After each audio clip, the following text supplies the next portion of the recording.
The three-horse title race just became a two-horse title race as one team bowed out, and it was Liverpool as they lost 2-0 away to Everton in the Merseyside Derby. And as it now stands, Liverpool are on 74 points after 34 games, having played the same amount of games as Arsenal, but 3 points behind. However, they are 1 point ahead of Man City, but they do have 2 games in hand, and considering it is Manchester City, you do expect them to go on and win those games. And back during the March international break, everyone earmarked these 3 tough away fixtures in a row in 6 days as a pivotal point in the season for Liverpool where they could win or lose the Premier League title. Fulham away, Everton away and West Ham away. However, there was a bit of negativity coming into this run just because of the fact that Liverpool lost at home to Crystal Palace, just because everyone kind of earmarked that result as a guaranteed 3 points and a game in which Liverpool really should have won. But however, because of the result and the way things occurred, that wasn't to be, and Liverpool did come into this kind of run now thinking, really, the only thing we can do is lose the title race in this run. We can't really win it because it's not in our own hands. And even the most positive of Liverpool fans probably did think that Liverpool were going to drop some points in this difficult run, and they absolutely did, and it was to Everton. Credit to them because they were fantastic on the day, much better than Liverpool, and thoroughly deserved the 3 points. Jurgen Klopp rotated in game against Fulham, and then he did bring back what was a much more familiar, stronger 11 against this Everton side. We had Ibrahim Konate coming back in the centre defence in replacement of Jarl Kwanzaa, which I thought was completely fine. We had Alexis McAllister, Dominic Szoboszlai, Curtis Jones in the midfield 3. Szoboszlai and Jones didn't have the best of games, if we're being completely honest. And I think Jones, especially at the beginning of the season, was fantastic. Ever since his injury, he's kind of not been the same. And I think he had a very poor game. Same as Szoboszlai, who's just kind of gone off the ball a little bit. And then the front 3 of Diaz, I think, who no one had complaints about. But Núñez and Salah, I mean, to the point where we're now complaining about Mohamed Salah being in the starting 11 for Liverpool. I think it's so interesting to see where this Liverpool season has gone. But I think Diogo Jota being injured and now being out for 2 weeks after he did score the winning goal against Fulham was a blow for Liverpool. And they really need him back fit and firing. And Darwin Núñez, who is very hot and cold. We're going to come on to both of those players. Cody Gakpo, unfortunately for personal reasons, couldn't be there. Apparently his wife is giving birth, so congrats to them and hope it all goes well. But for Everton, I think Godfrey definitely had to come in replacement of Ashley Young, because I think, with the pace of Ashley Young and compared to who he's going to come up against, whether that's Luis Diaz, Mohamed Salah, I think that's really going to be tough for him. So I think Godfrey coming in was the right thing to do. And Beto obviously couldn't be playing up front for Everton because of his head injury in the previous game. So for Dominic Calvert-Lewin had to start up front. And I think for Everton, it's probably the strongest team that they could put out apart from injuries. And I think for Liverpool, it was the strongest team they could have put out.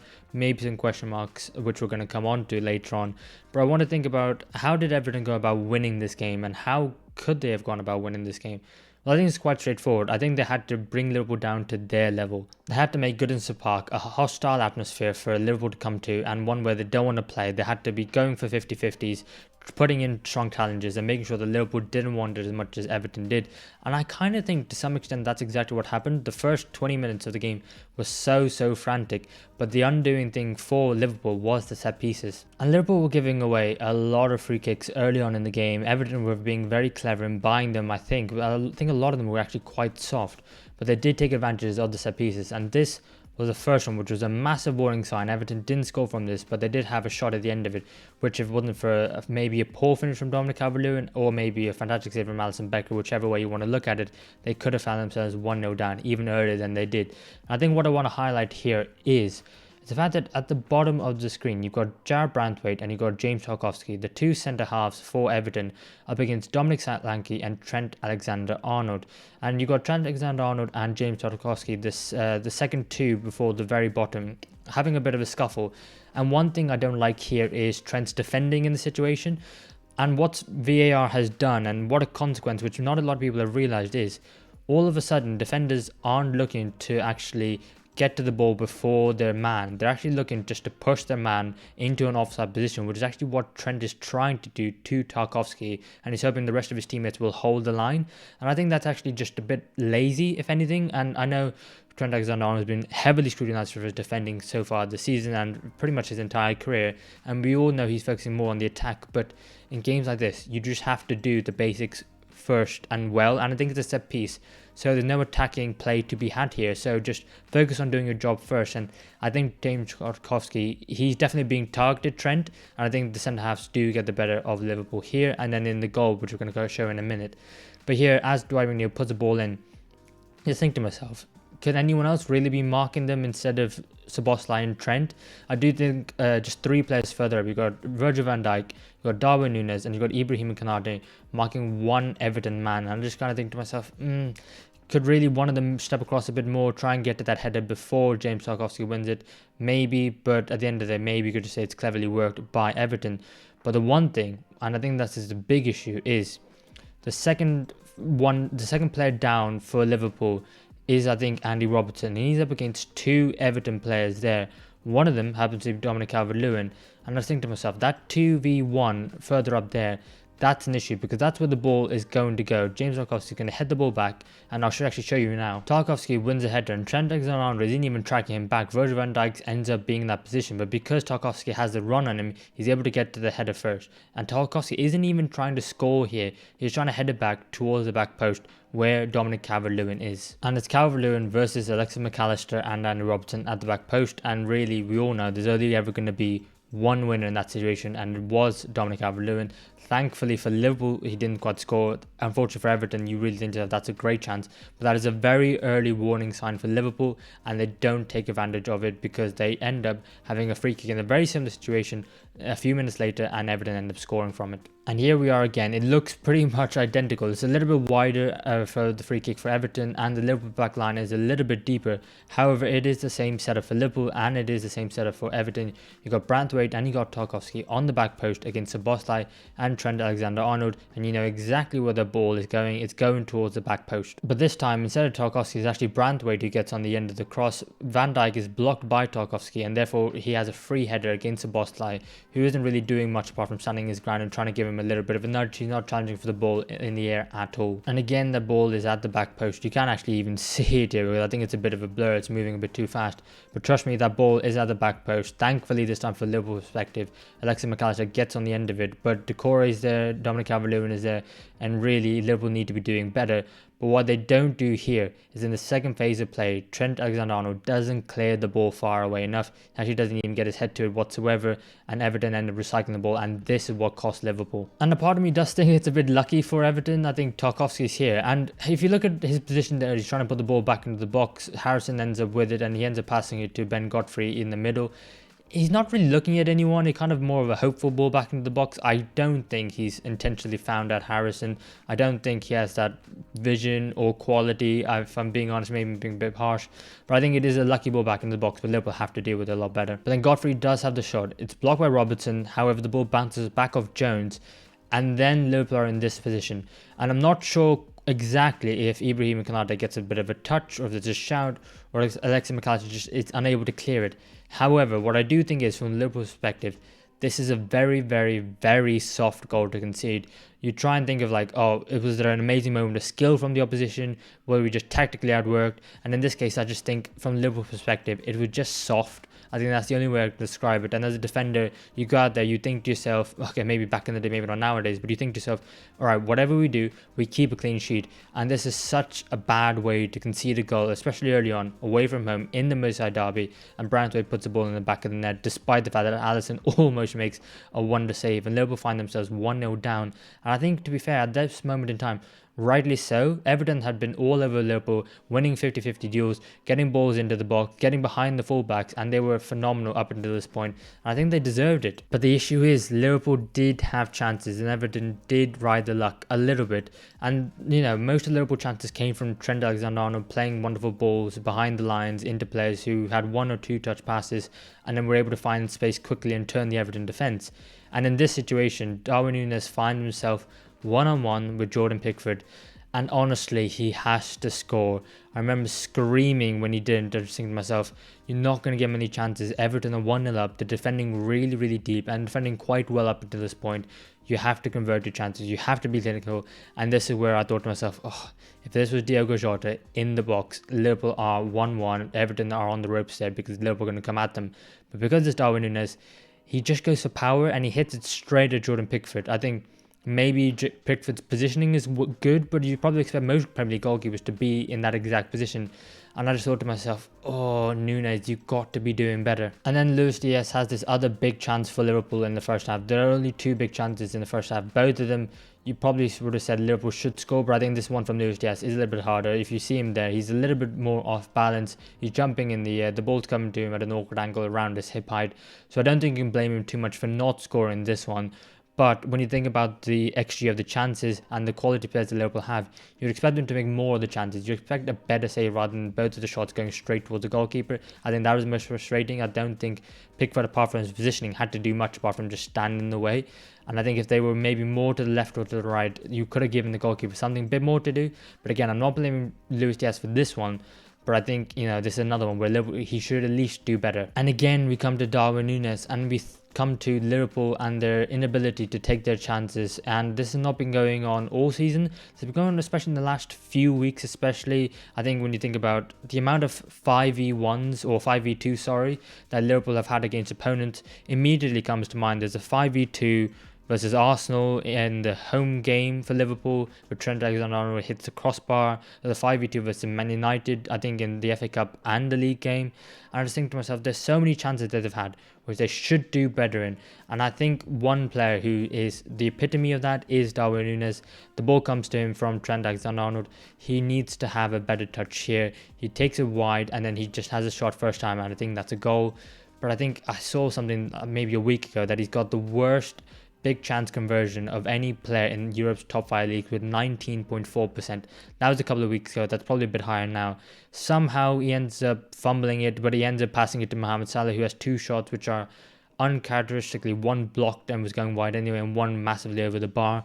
And I think we do have to talk about Mohamed Salah a little bit as well. We're going to come on to him because, he hasn't been in great form ever since his injury, but we're going to come on to that. But I think at this point, Liverpool 1-0 down at half-time. You expect a response, and you do get the response from Liverpool. They're a lot better in the second half, and they were kind of a bit better in extra time of the first half as well. Ever since Mikel went down for his injury, they were able to win the ball higher back from Everton more frequently and were able to sustain a period of pressure on the Everton goal. But it didn't really result in anything clear-cut where you thought to yourself, Liverpool have to score there. It was kind of, you almost got there from Liverpool's perspective, and then you end up fumbling it in one way or another. But I think when you don't end up taking your chances in that first half to try and go a level, try and go 1-1, Everton eventually will, they will do you with set pieces, and they did so in the second half. And this is the corner which Everton scored the second goal. Sorry, I've had to move myself just to get myself out of the way, but what you really will be focusing on is the bottom right hand corner of this still. Because again, it's Godfrey and Van Dijk, and Godfrey's one job there is to block Virgil van Dijk, and they almost do it in the first half as well. So it's not something that Liverpool have seen for the first time. They've seen it before in the game, but no one's noticed this enough to be an issue, and no one's tried to rectify it. But then, of course, it punishes Liverpool because no one does recognise it. And Godfrey blocks Virgil van Dijk, and you look just behind him. Who are the 3 runners running into that area at the back post? Branthwaite, Tarkowski, and Dominic Calvert-Lewin. The 2 centre-halves, the 2, 6'4", 6'5" centre-halves, and the striker, the target man, the one who's been giving Konate and Van Dijk trouble all game long so far. And they're the ones, and where are they all going to be running? They're all going to be running towards the back post, because Liverpool have 5 men in front on the front post. The ball is clearly not going to go there. You've got Decore on Alisson Becker, and you've got everyone else making a run towards the back post. This is what I'm not always too sure about. Yes, Liverpool have a setup, and teams have setups before going to games. So this is how we defend set pieces. This is how we're going to attack set pieces. But when you realise that a team is going to go either front post or back post or an area of the pitch, do you surely think to yourself, you adjust and you think, okay, where are they going? Okay, let's everyone go maybe 2 yards further back than we're going to be. Maybe we'll keep the man on the front post, but everyone else go a couple yards further back, or maybe to the right, to the left, wherever. But the fact is there's no adjustment in the game, and Virgil van Dijk hasn't been winning the headers from set pieces so far, although he has been from open play. So you think to yourself, okay, fine, but you expect maybe someone to react, and the fact that they don't is costly, and it gives to the chance to Everton, who they do convert, and they end up scoring from it. But then as this ball comes in, you can see, they're going to block out Van Dijk. You can see Szoboszlai and Trent aren't going to win the ball against the likes of Toski, Branthwaite or Dominic Calvert-Lewin because they haven't been doing it in the first half. And as the ball comes in, you just know they're going to score. Because here you can see Godfrey doing that blocking, and it's not a foul. It is very clever. He's just putting enough pressure onto him to make sure Virgil van Dijk cannot go to the back post and head that ball away. And not only that, I think Tarkowski does something very brilliant here, and that he brings Szoboszlai with him just behind Godfrey. So even if Van Dijk is stronger than Godfrey, which he probably is, and if he does manage to get round him, which he probably will, he's still got two other bodies to try and get through, and those three of them together are able to block Van Dijk, which means that Dominic Calvert-Lewin against Trent Alexander-Arnold, Trent is looking at Dominic Calvert-Lewin and he just knows that I'm not going to win this, and Calvert-Lewin with the lovely header scoring a goal, and I think it's his first goal for like 22 games or something, and coming into the game as a Liverpool fan that obviously Dominic Calvert-Lewin was going to score because he's gone on a massive Bayern run, and when strikers are going through a Bayern run, who do you want to play? You want to play Liverpool. And credit to Everton because that win now puts them on 33 points, 8 points clear of Luton Town in the relegation zone with 4 games left to go, and you do have to think to yourself that Everton are probably safe now considering the fact that Luton have only won 6 games all season. To now say that Luton are going to win 3 or even get 8 to 9 points is probably a bit of a stretch. They're probably not going to achieve that many points in the remaining 4 games. So you would have to say that Everton are probably safe from relegation, if not mathematically, yet just in the fact that Luton and Nottingham Forest aren't going to get that many points, and they could probably go into the remaining fixtures and play with a bit more freedom, especially with the next game against Brentford. But we have to talk about Liverpool, and that's the big talking point here, as they are now probably not going to win the Premier League title. In fact, I'll go as far to say they won't, and I am 100% confident on that because Liverpool's last 4 fixtures: West Ham away, Tottenham Hotspur at home, Aston Villa away, and then Wolves at home as well. I think Liverpool potentially will drop even more points between now and the end of the season, and that is hard to say because for Jurgen Klopp's farewell last season to not win a big trophy is a bit of a disappointment. To not win the Europa League was a bit of a disappointment, and to only end up with the Carabao Cup, it's a bit underwhelming, I think is the right word to say. It's not devastating because top 4 in the trophy, you can't sniff at that really. I mean, when you think about the other teams in England and you think to yourself, Liverpool are probably going to end up being finishing 3rd in the whole football pyramid and still winning a trophy, you've got to be okay with that. I think the most disappointing thing is Liverpool got themselves into this position. Which begs the question, did Liverpool bottle the Premier League title? And it's tough to say because I can understand arguments for and against this. Me personally, I'm on the side of no, they haven't, because at the beginning of the season, I actually thought Liverpool finished 3rd or 4th, and I thought a good season would be getting back in the Champions League and getting a trophy. So yes, Liverpool would have done that. I think the disappointment and the underwhelmingness comes from the fact that Jurgen Klopp isn't going to be there next season, because if he was, you'd say, that's fine, we're building. We lost leaders in Henderson and Milner. We had to revamp our entire midfield last season. You take into account the injury crisis that Liverpool had at one stage of the season and how well they've done just to stay in this title race. And with all those mitigating factors, you kind of go, okay, do you know what? This was a very good season, a solid season, a building season. And then this is going to be the platform from next year. But without Klopp, it does beg the question, was this the best chance of Liverpool winning a Premier League title? For how long, I'm not sure, but I think the answer is yes. Yes, this was the best season. Are Liverpool going to be winning the Premier League title next year or even challenging?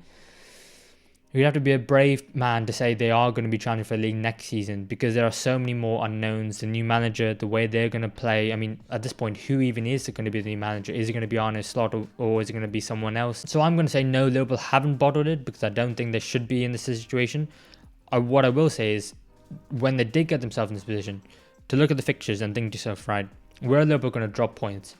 And you earmarked the Man United game in the league away from home. You earmarked Goodison Park away from home. And these 3 fixtures are the 2 around Everton, which are Fulham and West Ham. But you never thought to yourself that the Crystal Palace one would be a defeat. That was almost a guaranteed 3 points, especially at home. And the fact that it is against Man United and Everton, which you drop points, the draw and the loss. Yes, the derby and rivalries are a great equaliser, but it was almost a little bit predictable that Liverpool were going to drop points, and that's a bit of an issue. Injuries to key personnel at key times hasn't helped. So with that being said, I am a Liverpool fan, so I am going to be biased, and I'm going to say no, they haven't bottled it. But if you were to come at me and say have a reasonable argument saying Liverpool have bottled it, I don't think argue with you too much or come back at you and say you haven't got a point, because I think you would have a fair point. But I think for Liverpool and where they go from here, I think the forward line is an issue. I think it's an issue for now. I don't think it's going to be a long-term issue, because if you come on to Darwin Núñez and Mohamed Salah, and if everyone's fit and available, at the moment, Núñez and Salah would be on the bench, and Gakpo and Jota would be starting. I mean, Diogo Jota has been such a miss for Liverpool this season, and if he was fit more frequently, you would say Liverpool would be further up the table, have more points than they do now, because I think of the chances that Núñez has fall to Jota, you say, yeah, he takes at least one of them and he converts them. If Jota has the DS chance, you probably say he takes him. And the Mohamed Salah before injury, you probably say would take his chances. But I think the talk around Salah now, especially with 1 year left on his contract, no manager coming in, what's going to happen now with Salah? Well, I think he's going to be the only Liverpool forward who's not going to be on international duty over the summer. Salah is going to be the only one with a proper summer, with a proper pre-season. And on the back of his injury this season, he hasn't been great, but I think give him time to recover and properly heal, I think he will be fine. And I think next season is no doubt you obviously try your best to keep Mohamed Salah and you get the best out of him. Darwin Núñez is a bigger talking point because we haven't ever seen the best of him. Yes, we saw some really bright glimpses early on in the season. We saw his 2 goals against Newcastle, which people have really used as an argument for him to say, you can do it, you can. I think it was quite interesting, the debate that Wayne Rooney and Jamie Carragher were having on Sky Sports. Carragher saying you need to be practicing that, and Rooney saying they won't do because the sports scientists would say just get off the pitch. I think one of the biggest issues for Liverpool has been the quick turnaround in the games. I think the fact that they played Everton on Wednesday, Thursday will just be a recovery, Friday will just be team training, and then they probably travel down to London to play West Ham on the Saturday at 12:30. At what point in that is Darwin Núñez going to have time to practice his finishing? I think that comes from when you have more time in between games, when you have a game like on the one weekend and then the next weekend you have the whole week to prepare. So I think Núñez needs to use the summer to really practice his finishing and get better. I think he will be utilised whoever the new manager comes in, but I think at the moment his finishing is not good enough. It's not up to scratch, and I'll probably not start him whatsoever. I think the midfield of Jones and Szoboszlai, I think they had very bad games, and I think to myself, they are just out of form. Jones after his injury just hasn't been the same. Szoboszlai, I think, has been run into the ground and it's not used to it first season in England. I think it's all just happening at the wrong time for Liverpool. The defence is conceding goals. Goals win you games, defence wins you league titles, and our defence has not been good enough. And I think to myself, it is what it is.